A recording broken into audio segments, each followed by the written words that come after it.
guys, welcome back to Hike Oregon. In today's video, I'm going to be talking about my experience owning the Garmin InReach Mini for 2 years.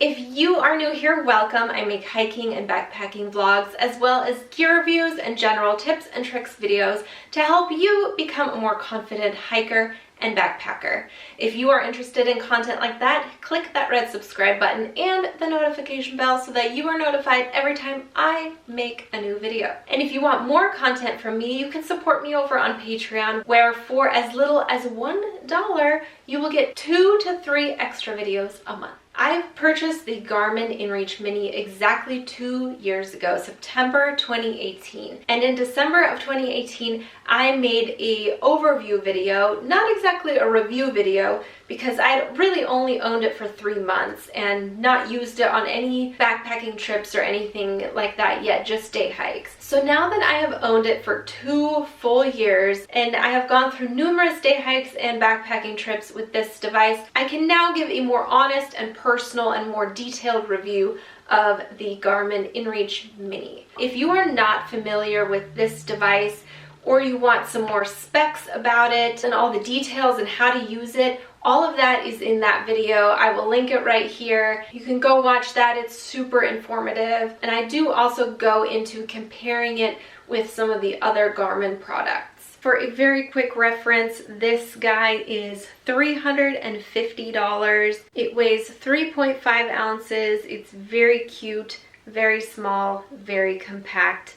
I put my own little small carabiner on here so that I can clip it to my backpack. I personally have the safety plan, the annual contract, which is $11.95 a month, and you basically get 10 text messages for free. After that, they're 25 cents. I get unlimited preset messages, which you can do 3 presets on the safety plan. And then some of the other features I've used that you do pay for is the premium weather, which is $1 every time you check it. Okay, so let's get into it. So I take the Garmin InReach Mini with me whenever I go hiking. It is just a staple for me now. It doesn't matter if whoever I go with has one or not.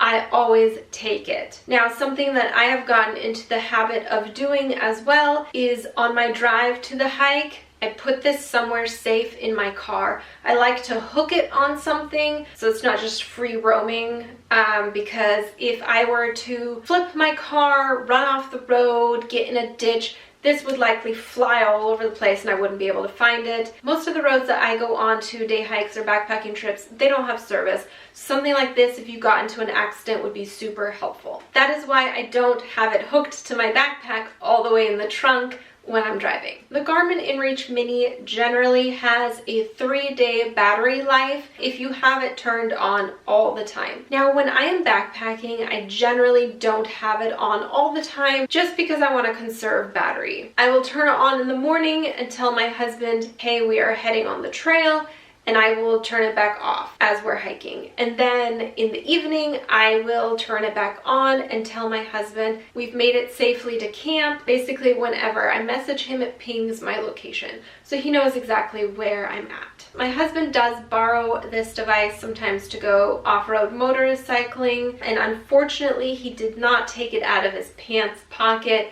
And about 8 months into owning this, it went through a full wash cycle. Luckily, I was able to catch it before it went through the dryer because that would have ruined it completely. It went through a full wash cycle and it is still totally fine. The only thing that I would say is different about it, and I don't know if it's just age or if it was the wash cycle, is the battery life on it is a little bit less than it was when I first got it. And that's another reason why I try to conserve battery when I'm backpacking and I don't have it on all the time. I will turn it on if we're like in dangerous terrain, you know, if we're going up a really scary rocky pass or something, and if someone were to fall, that kind of thing, it would be nice to have this already on. But generally we're just literally going down a trail in the woods and nothing is really going to happen. Or if something does, I can quickly grab it in my pack. I know where it is. It's like right there in my pack. I unzip, I grab it, I turn it on. That takes maybe 5 to 10 seconds. The battery life is not as long as it used to be, but on my last backpacking trip,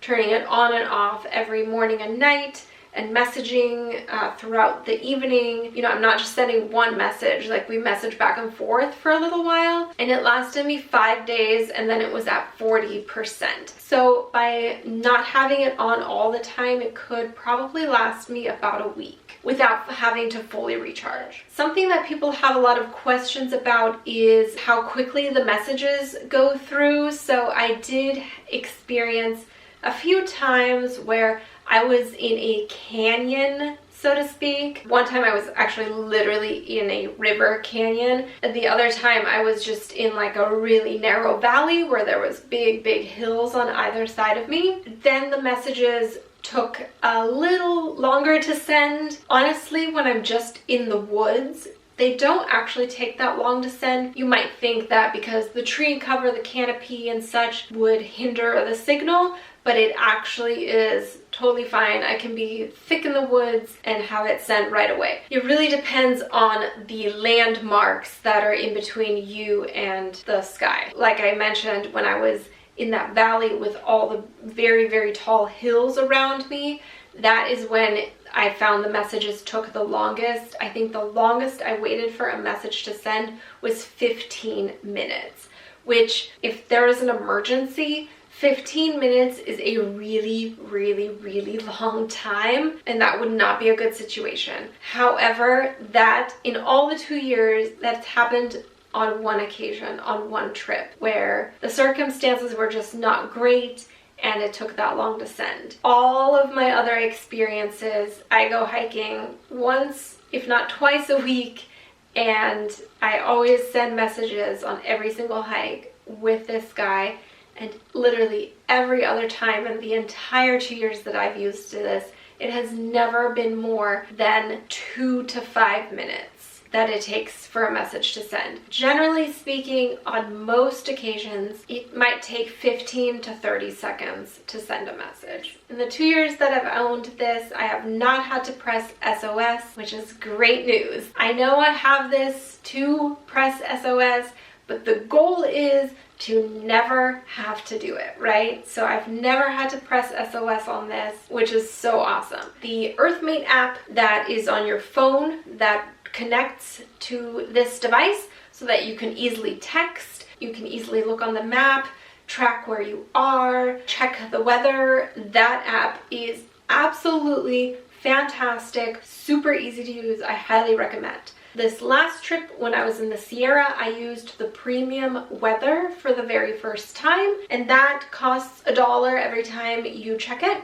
And I will say the rain, like when it said it was gonna rain, it was like 10% chance of rain while it was raining, which is so crazy to me because it was like literally at the time it was raining, so it's 100% chance of rain.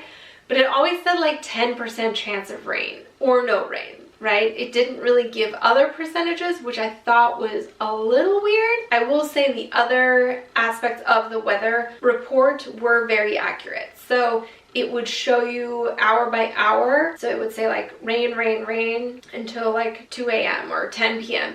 And that window when it would say rain from 7 to 10 p.m., that was almost 100% accurate every day we checked the weather.